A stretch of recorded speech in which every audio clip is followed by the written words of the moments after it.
या सर्वात मोठ्या जमीन घोटाळ्या प्रकरणी एक पहिली महत्वाची पायरी सुरू झालेली आहे आणि हा पहिला सगळ्यात मोठा इम्पॅक्ट म्हणता येईल. शीतल तेजवानीला अटक होणार. दिग्विजय पाटील आणि पार्थ पवारांचं पुढे काय? एक मोठा फार्स हा सध्या महाराष्ट्रात चालू आहे, ज्याची सुरुवात 5 नोव्हेंबर पासून झाली आहे आणि सगळ्या चॅनलनी सगळी बातमी दाखवून, त्याच्यातल्या झी24 तासनी बातमी स्ट्रॉंगली धरली होती, पण सगळ्यांनी बातमी दाखवून सुद्धा, इतकं लढून सुद्धा आत्ताच्या घटकेला त्या प्रकरणात काहीही होताना दिसत नाहीये. सामान्य माणसाच्या मुलाला आणि अजित पवारांच्या मुलाला समान कायदा लागू होत नाही.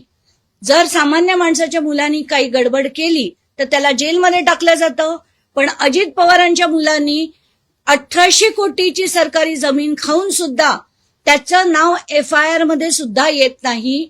आणि ही आत्ताची हकीकत आहे महाराष्ट्राची, की तुम्ही राजकारणी असाल, तुमच्यावर कारवाई होणार नाही. समन्स केले, सगळं केलं, FIRचं खोटं एक छोटूसा FIR ज्याच्यात पार्थ पवारचं नाव देखील नाही, त्याच्यात फक्त शीतल तेजवानी आणि दिग्विजय पाटील या दोघांची नावं. त्यात शीतल तेजवानीला काहीतरी दाखवायचं म्हणून काल अटक झाली. आणि ती पण का? कारण आता 8 तारखेला अधिवेशन आहे, अखंड तांडव केला जाईल म्हणून आम्ही एक FIR केली, आम्ही समिती नेमली, आम्ही अधिकाऱ्यावर कारवाई केली, शीतल तेजवानीला अटक केली, हे दाखवायला हवं म्हणून ते दाखवलं गेलंय. फॅक्च्युअली स्पीकिंग त्याच्यात काहीही होताना मला दिसत नाहीये. आता जे धडधडीतपणे दिसतंय की चुपचापपणे चौकशा होत आहेत. आता दिग्विजय पाटीलची 2 तारखेला चौकशी झाली अशी माहिती मिळतेय आणि तो माणूस आज बहरेनला देखील गेला अशी जेव्हा बातमी मी ऐकते, धक्का बसतो की एवढा मोठा क्रिमिनल चार्ज असताना अशा व्यक्तीला बाहेर जाण्याची परवानगी कशी दिली अधिकाऱ्यांनी?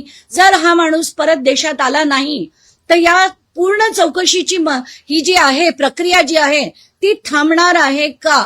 हा अतिशय गंभीर प्रश्न आहे. कारण त्याला बहरेनमध्ये सेटल करतील, इथे आणलं जाणार नाही आणि याच्या पुढची चौकशी सगळी होणारच नाही. अशी काहीशी परिस्थिती आहे का? असे असंख्य प्रश्न आपल्याला पडतात. आत्ताच्या घटकेला एकदम शॉकिंग आणि गोष्ट म्हणजे खारगे समिती जी खरं अहवाल 7 तारखेला देणार होती, त्यांना सुद्धा वाढीव, काल रात्रीच मला कळलं की त्यांना आणि 1 महिन्याची वाढीव मुदत मिळाली आहे. तर असं वाटतंय चाललंय काय? हे आपल्यासारख्या सामान्य जनतेच्या माणसाला झालं असतं तर अक्षरशः चिरडलं असतं आपल्याला. पण पार्थ पवार म्हणजे जो उपमुख्यमंत्र्यांचा मुलगा आहे त्याच्यावर कुठचीही कारवाई होताना आपल्याला दिसत नाहीये. तर हे सगळं खूप भयानक चाललंय. आत्ताच्या घटकेला मी आता असं लावून धरणार आहे की कम व्हॉट मे 7 तारखेचा जो अहवाल आहे, जितका तुमचा तपास झालाय तितका तुम्ही जनतेकडे सादर करा. कारण ही जमीन सरकारची म्हणजे जनतेची जमीन होती आणि त्याच्यात काय चाललंय, कोणाच्या चौकशा, कसल्या चौकशा, हे जाणून घेण्याचे अधिकार जनतेला पूर्णपणे आहेत. आता विषय दुसरा, जो महत्वाचा विषय मला आणि एक मांडायचा आहे की ज्या अनंत गर्जे यांनी जे आता आपण ऐकलं की डॉक्टर गौरी गर्जे यांची ज्यांची हत्या झाली आहे का आत्महत्या झाली आहे कोणालाच काही माहित नाही. तर आत्ताच्या घटकेला तिचे आई बाबा हे बीडहून आलेले आहेत आणि काल आम्ही दिवसभर वरळी पोलीस स्टेशनला होतो. अनेक गोष्टी तिथे धक्कादायक कळल्या आहेत. आणि आत्ताच्या घटकेला एक सुभाष काकणे नावाचा एक व्यक्ती आहे जो सो कॉल्ड आम आदमी पार्टीचा काही पदाधिकारी आहे, पण तो पंकजा मुंडेंच्या अतिशय जवळचा आहे.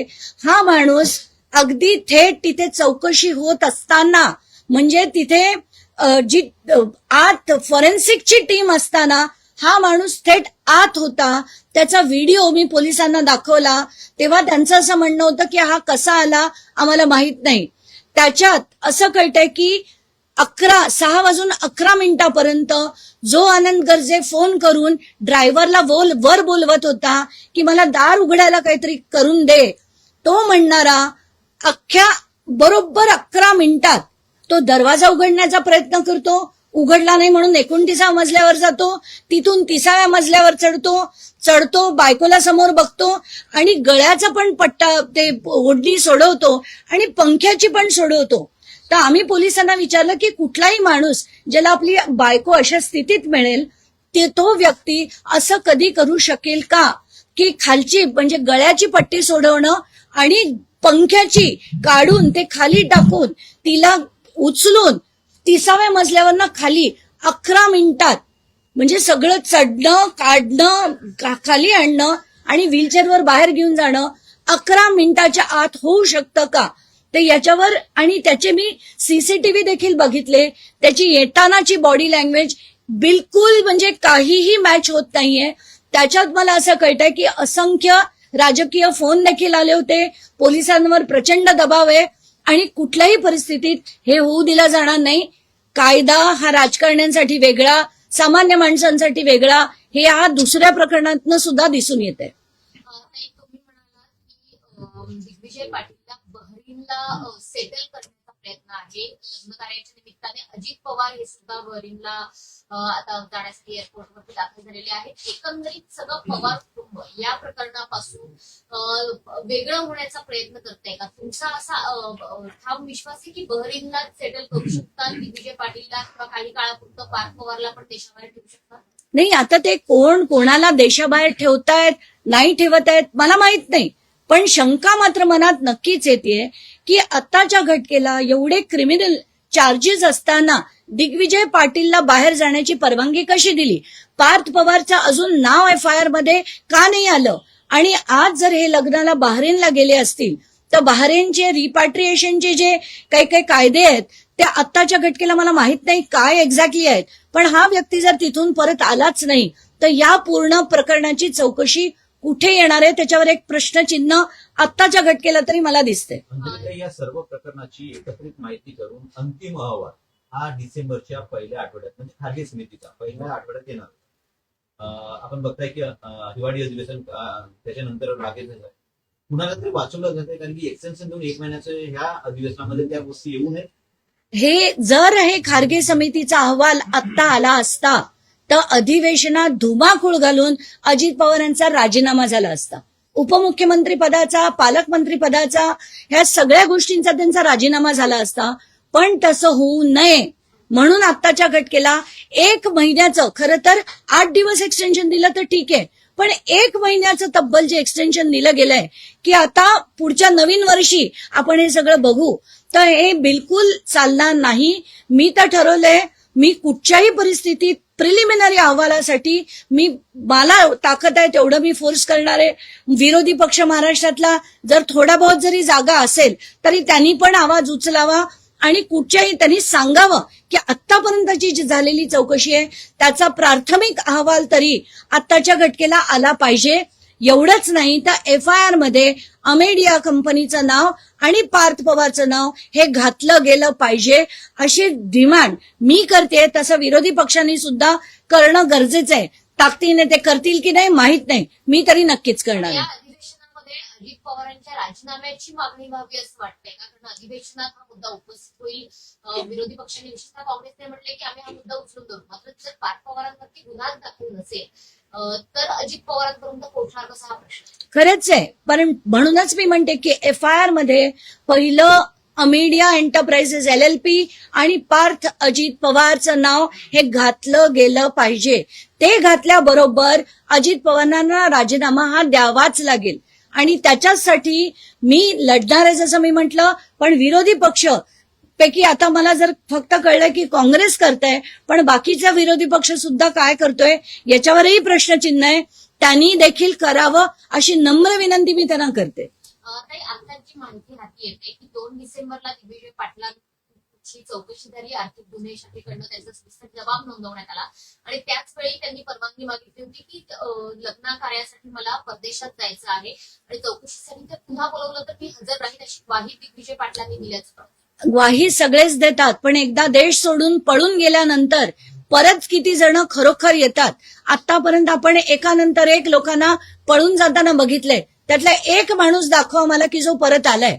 आत्ताच्या घटकेला ही माझ्या मनातली भीती आहे जी मी तुमच्या पुढे मांडली. आले ठीक, नाही आले तर काय, तर ही जी त्यांना ज्यांनी परवानगी दिली they should be made liable. कारण आत्ताच्या घटनेला खरं इतका मोठा चार्ज असताना आणि याच्यात क्रिमिनल कल्पेबिलिटी त्यांची खूप मोठी आहे आणि असं असताना जर त्यांना परदेशी जाऊ दिलं जातंय हे माझ्या दृष्टीने अतिशय चुकीचं आहे. ज्यांनी ही परवानगी दिली त्या अधिकाऱ्यांची चौकशी व्हावी अशी तुम्ही मागणी करताय का? आणि जाऊ दिलंय की त्यांना जाणीवपूर्वक जाऊ दिलंय हा प्रश्न. आता एक तर मला खरंच कळत नाही की जाणीवपूर्वक जाऊ दिलंय का ते स्वतःहून गेलेत. पण आता ते बामे भाऊ आहे म्हटल्यावर आतेभावाच्या लग्नाला ते गेले असतील आम्ही समजू शकतो.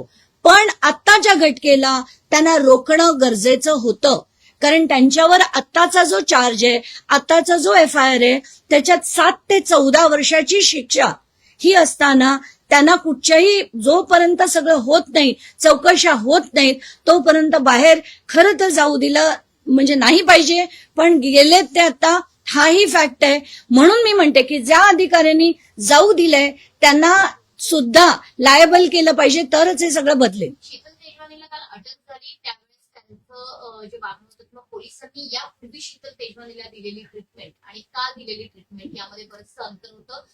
त्या बाबतीत काय टिप्पणी करा? नाही, नक्कीच. कारण कसं झालं की सगळ्या चॅनलनी जी माध्यमांनी लावून धरलं की त्यांना रॉयल ट्रीटमेंट मिळाली, त्यांना छानपैकी लाऊंजमध्ये बसवण्यात आलं होतं. एवढंच नाही तर त्यांना थेट सोडायला पोलिसांची गाडी, पोलिसांनी त्यांना प्रोटेक्ट करून दिमतीला नेऊन 500 मीटर पुढे जाऊन सोडलं. हे सगळं जेव्हा माध्यमांनी दाखवलं त्याच्यानंतर बहुतेक पोलीस शुद्धीवर आले आणि त्यांनी असं ठरवलं की आता हे पुन्हा करायला नको. त्या गाडीत बसलेल्या असताना त्यांना परत बाहेर खेचून त्यांना चालत जे नेलं हे मला बघून बरं वाटलं. कारण ही ट्रीटमेंट सामान्य व्यक्तीला मिळते ती शीतल तेजवानीला मिळालेली बघून बरं वाटलं. पण जसं मी म्हणते की माध्यमांनी हे लावून धरलं, आक्रोश जनतेचा झाला म्हणून हे केलं गेलंय. पण एकेकाने लढलं तर ही सगळी परिस्थिती आपण महाराष्ट्राची बदलू शकू. आत्ताच्या घटनेला आपण निवडणुका बघितल्या, आपण येणाऱ्या पैशाची वाटप बघितली, आपण सगळ्यांची विधानं बघितली. इतकी बेकार, इतकी खालच्या दर्जाची झाली की महाराष्ट्र कुठच्या दिशेने जातोय. पूर्ण गुंडागिरी, त्याच्यात मारामाऱ्या बघितल्या, मुक्ताईनगरची मारामारी बघितली. काय चाललंय हे? हा महाराष्ट्र सुसंस्कृत महाराष्ट्र कधीच म्हणता येणार नाही. जो होता तो काळ पुन्हा आणण्यासाठी लोकांनी आता झटावं लागेल. तोडण्यावर आहे. तुम्ही यापूर्वी सुद्धा पाठपुरावा केला, दिल्लीला सुद्धा गेला होता, मुख्यमंत्र्यांशी देखील संपर्क साधला. आता तरी पार्थ पवारांवर गुन्हा दाखल व्हावा याकरता तुम्ही मुख्यमंत्र्यांना पुन्हा एकदा त्याचा पाठपुरावा करणार का? कारण अधिवेशन काळात या मागणीलाही जोर येईल आणि कदाचित कारवाईलाही. मी आजच मुख्यमंत्र्यांची वेळ मागितली आहे, पण ती त्या गौरी गर्जेच्या आईबाबांना घेऊन मी त्यांना भेटायला जाणार आहे. आणि त्याच्यातच मी ही देखील मागणी करणार आहे की कम व्हॉट मे FIR मध्ये अमेडिया एंटरप्राइजेस LLP आणि पार्थ अजित पवार यांचं सुद्धा नाव घातलं गेलं पाहिजे. कारण घेणारी जी पार्टी होती ती अमेडिया एंटरप्राइजेस LLP होती आणि त्याच्यात 2 पार्टनर्स आहेत. तर एकाचं नाव घालून उपयोग नाहीये. ते 1% फक्त अथॉरिटी, सायनिंगची अथॉरिटी असणारे पार्टनर होते. मुख्य त्यातले जे 99% पार्टनर आहेत त्यांचं नाव सुद्धा FIR आलं पाहिजे अशी मी मागणी करणार. धन्यवाद.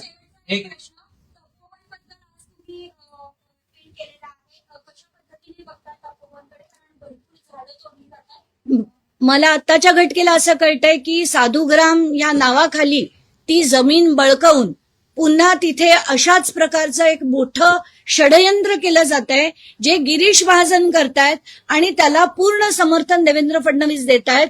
म्हणून मला असं वाटतं की आत्ताच्या घटनेला नाशिकची जी जनता लढतीये ती तपोवनासाठी लढतीये, तिथल्या झाडांसाठी लढतीये. आणि मला खरंच म्हणजे ती जी दृश्य बघितली की छोटी छोटी मुलं त्या झाडाला पकडून उभी आहेत तरी सुद्धा या लोकांना फक्त पैशाची जी हाव सुटलीये ती बिलकुल नाशिककर खपून घेणार नाही. आणि ताकदीने महाराष्ट्रातल्या सगळ्या जनतेने तिथे पाठीशी उभं राहायला पाहिजे. कारण हा नाशिकचाच विषय नाहीये. सगळीकडे अशीच झाडं तोडली जात आहेत, अशाच जमिनी भुईसपाट करून बिल्डरांच्या आणि या राजकारण्यांच्या घशात जात आहेत. तर त्याच्यात ताकदीने लढणं गरजेचं आहे. जेवढी जेवढी माणसं जी इश्यूजवर लढतात त्यांनी समर्थन हे दिलं पाहिजे असं माझं स्पष्ट मत आहे. सुरुवातीपासून तुम्ही या प्रकरणी त्यांनी अजित पवारांची राजीनाम्याची मागणी केली आणि पालकमंत्री पदाची आपण राजीनाम्याची मागणी केली. शीतलला अटक झाली आहे. दिग्विजय पायगड्या त्याला देतोय सरकार, पायी चालण्यास नकार देतोय शीतल तेजवाल. या प्रकरणामध्ये परत एकदा या संपूर्ण प्रकरणी अजितदादांच्या राजीनाम्याची आणि पालकमंत्री पदाची मागणी तुमची कायम आहे का, आणि पुढचं पाऊल काय असेल? आत्ताच्या घटकेला जर FIR मध्ये पार्थ पवारचं नाव आणि अमेडियाचं नाव आलं तर दुसऱ्या मिनिटाला अजित पवारांनी राजीनामा देणं गरजेचं आहे. त्यांनी नाही दिला तर तशी मागणी मी तर लावून धरतेच आहे, विरोधी पक्षांनी लावून धरावी अशी विनंती मी त्यांना करते. कारण एखाद्या आपल्या मुलांनी 1800 कोटीची सरकारी जमीन, ज्याचा पालकमंत्री मी स्वतः आहे, तर ते अजित पवार पालकमंत्री असताना त्यांच्या मुलांनी त्याच जिल्ह्यातली सरकारची जमीन लाटण्याचा प्रयत्न केला असेल तर नैतिकतेच्या आधारे त्यांनी राजीनामा हा दुसऱ्या मिनिटाला दिला पाहिजे. पण आत्ताच्या घटकेला तेच अजित पवार आपल्याला नाशिकच्या विषयावर बोलताना दिसत आहेत, निवडणुकांमध्ये फिरताना दिसत आहेत, पण त्यांना बिलकुल आता पडली नाही. कारण त्यांना खात्री आहे की त्यांच्यावर काही होणार नाही. पण ते लावून धरणं हे माझं काम आहे, मी करतेय, विरोधी पक्षांनी देखील ते करावं. अशा समित्या अनेक नेमण्यात आलेल्या आहेत. त्यापूर्वी कुठल्याच प्रकरणामध्ये समित्या नेमतात, SIT नेमतात, निष्कर्षापर्यंत पोहोचतात, कारवाई मात्र होत नाही. आतापर्यंत महाराष्ट्राच्या इतिहासात मला एक समितीचा अहवाल दाखवा की ज्याच्यावर अंमलबजावणी झाली आहे आणि ज्याच्यावर त्यांनी दिलेल्या वेळेत तो पूर्ण केलाय. कुठल्याच समितीने नाही. त्यांना नेहमी मुदतवाढ ही मिळते आणि त्यानंतर सुद्धा जेव्हा लोक थकून जातात, माध्यमं थकून जातात, तेव्हा कुठे तो एक ठातूरमातूर अहवाल येतो आणि तो कचऱ्याच्या टोपलीत जातो. तर त्याच्यात पुढे काहीही कधीही होताना आपल्याला दिसत नाही. मला म्हणूनच म्हणायचंय, प्रिलिमिनरी प्राथमिक जो अहवाल आहे तो आत्ताच्या घटकेला टेबल हा झालाच पाहिजे. एक महत्वाचा प्रश्न, महाराष्ट्रामध्ये लवकर DGP नेमले जाणार आहे, कोण आहे हे माहित नाहीये, पण तुम्ही सामाजिक कार्यकर्ता म्हणून काय अपेक्षा ठेवता नवीन DGP यांच्याकडनं कशा पद्धतीची सर्व? नाही, मी आज सकाळी काही बातम्या पण मला आल्या आहेत की सदानंद दातेजी आता DGP म्हणून नेमणूक त्यांची होणार आहे का झाली आहे, कारण बातम्या वाचल्या आहेत मी. तर मला असं वाटतं की सदानंद दातेंसारखे व्यक्ती खरंच महाराष्ट्राला त्यांची गरज आहे. आणि आत्ताच्या घटकेला पोलीस वर रिफॉर्म्स आणण्याची खूप मोठी गरज आहे. जे सदानंद दातेंची मी भेट घेऊन त्यांना विनंती करणार आहे की 2 वर्षांचा कालावधी त्यांच्याकडे आहे, त्याच्यात महाराष्ट्राच्या पोलीस फोर्सला पुन्हा एकदा जे स्कॉटलंड यार्ड सारखं मानलं जायचं त्या स्टेटसला आणून त्यांनी ठेवावं. आणि त्याच्यातच सदानंद दाते यांचं पण नाव मोठंच आहे, ते आणि मोठं होईल.